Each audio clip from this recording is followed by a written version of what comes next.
Hi, I'm Melissa Clark. Coming to you from Gadigal land, this is ABC News Daily.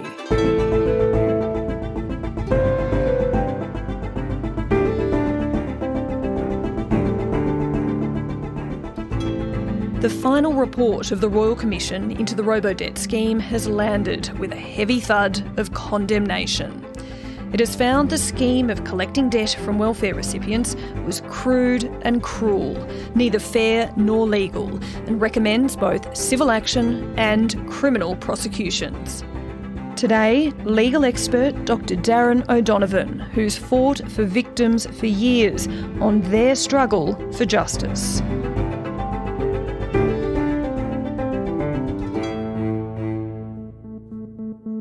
A day of reckoning. It destroyed and cost lives. Innocent people were hunted, hounded by Centrelink for money they didn't owe. The Royal Commission into the Robodebt scandal has handed down its findings into the unlawful scheme, recommending its architects be referred for criminal and civil prosecution.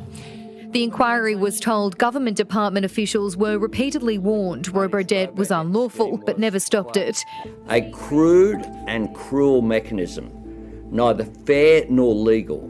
It was a costly failure of public administration in both human and economic terms. So, Darren O'Donovan, after a long and at times pretty harrowing process, this Royal Commission is complete. We have a final report. What does this mountain of work tell us about the story of Robodebt? This is not a welfare story. That's how it got tagged.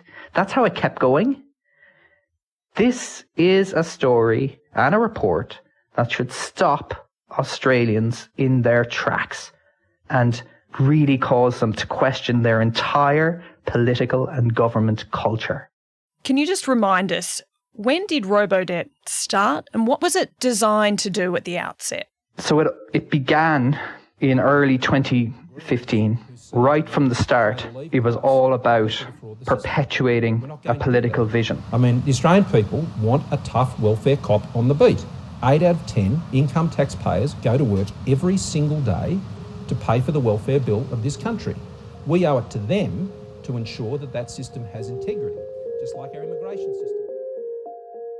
Can you explain for me how these calculations of debt were made and how they were often wrong, and what consequence that had on people who received these debt notices? All that was done to calculate a debt was to take an annual figure and divide it by 26. Just that simple stroke of a pen. Back in 2018, I received a letter into my MyGov inbox telling me that I owed about $9,000.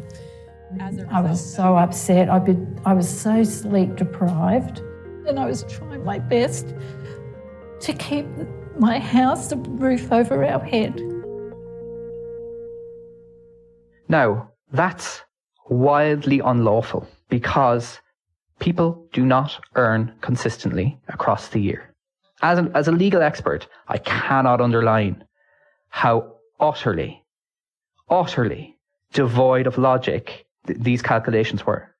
Yet this system was proceeded with and alarm bells were raised about debt notices being issued that weren't accurate. What happened when those concerns were raised? It's an astonishing timeline. I mean, the report is 990 pages long, and it spends most of its time just outing. Every single time a lawyer said no, every single time people asked for the truth, and people said, confront this. Why are you doing this? And never getting an answer. It being buried. The government's Robodebt scheme that hit hundreds of thousands of people with demands to repay money they didn't owe has ended in a $700 million backdown. From 1st of July, in good faith, the government will be repaying those debts to those Australian people. Victims only ever received the narrowest of legal responses to what they went through.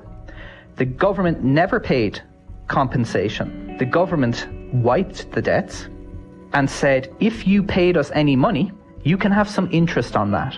So all people ever got was tiny amounts of interest. But when you take $20 from some of these people, you're taking the toy for their child. You're taking the little bit they need to live. It's been pretty clear throughout that the Commissioner, Catherine Holmes, has been very concerned about what she was discovering, in particular around the former Department of Human Services Secretary, Catherine Campbell. Ms Campbell was tight-lipped for much of her evidence. No, I don't know. No. Tensions were high. I don't understand your question. I'm trying to understand your answer.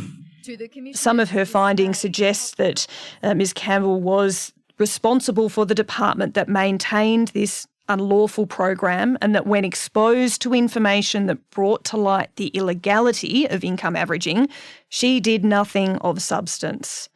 What does this finding tell us about the state of the public service and the people who are leading it? I think the public service is now going to rush to say all this was a certain time and a certain place and certain people. They're going to face challenges in doing so. Because across the 9 weeks, from the lowly middle managers all the way up to the top, and Catherine Campbell is the top at law, we saw an absolute den of cowardice, of careerism, of people who failed to show the strength, courage and leadership of the victims themselves. The former Prime Minister, Scott Morrison, also appeared before the Royal Commission and had some quite testy exchanges while he was giving his evidence. All right, now look, that's not my question. Are you listening at all? I am. Now, if you go to the last page there... Mr Morrison, I'm not going to the last page. I've asked a question, you've given an answer. It helps me answer your question. No, you'll be answering something you've assumed I've asked. Okay, well... It's better that I ask it again, Mr Morrison. Let's go again. The report has come to say that it rejects as untrue some of Scott Morrison's evidence, particularly that income averaging was an established practice. You agree? There were new elements, but the fundamental proposition of using income averaging and automation, the purpose of identifying and raising debts, was not new. And he was criticised for not making proper inquiries as his role when he was the Social Services Minister about this. Having asked you what this report tells us about the state of the public service, what does this report tell us about the state of our political leaders and our cabinet ministers, given some scathing comments as well around the roles of Stuart Robert and Alan Tudge too? Do you know what I think is most telling about Mr Morrison? He put out a statement where he rejected the findings of the Royal Commission, which is his right. I do want to note that Mr Morrison received what the victims never received: full procedural fairness, legal representation, an absolute rigorous chance to put his side. But what's most telling about the statement he put out is the word he doesn't use: Robodebt. Victims stood where it was dangerous. They weren't listened to. Mr Morrison should consider what his ethical response should be.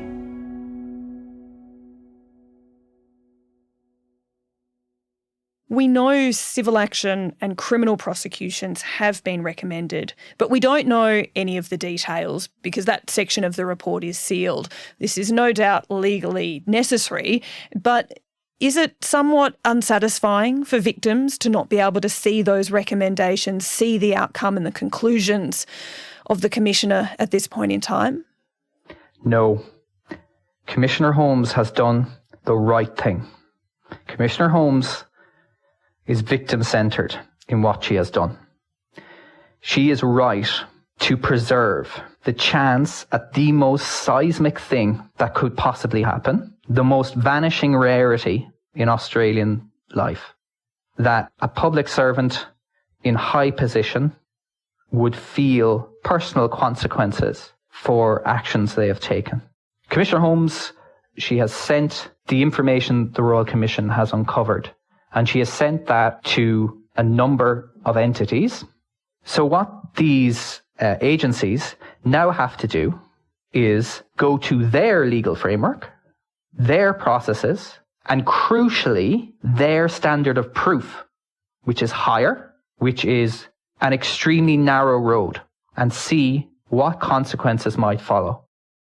The Commissioner has addressed the question of compensation, but comes to the conclusion that the cost and logistics of trying to address it would be astronomical and incredibly difficult, and instead suggests that perhaps increasing welfare payments might be a better way to give people security, which is what they're looking for in the first place when they turn to social services. What do you make of that suggestion?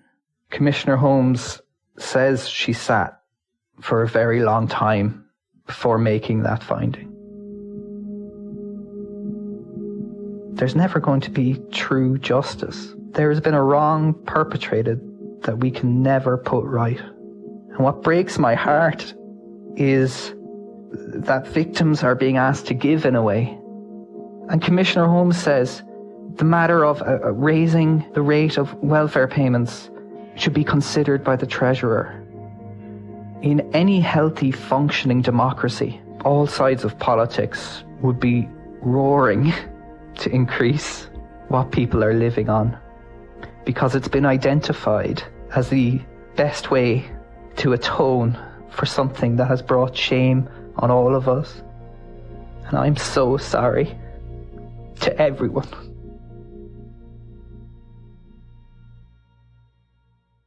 Do you think something like Robodebt, something illegal, unfair and cruel as we know it to be, could happen again? Has Australian policy making learnt? Everyone obviously will open the report and sort of rush to the technical recommendations and sort of assume that we can legal our way out of this. The only way to stop Robodebt is for those in the social security system to acquire political power and, more importantly, cultural power. We have to change the way people are spoken about. We have to make sure that we give a platform to the people only ever talked over and talked about in this country.